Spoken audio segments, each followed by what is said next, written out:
Hello everybody, welcome to my channel Smart Teaching by Master Amit.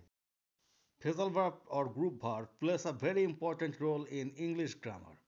Today I discuss some important phrasal verbs.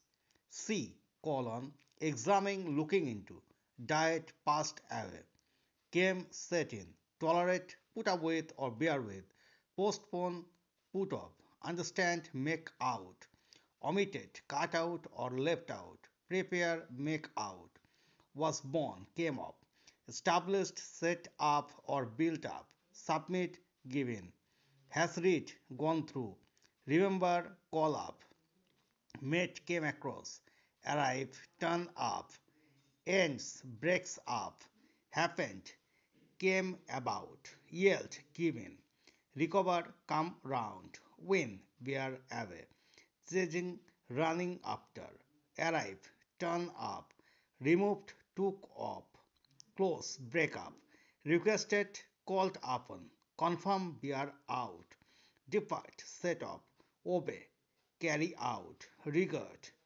look upon, cancel, call up, update, check in. All these are very important phrasal verbs in English grammar. This phrasal verb will help you in many examinations. Thank you.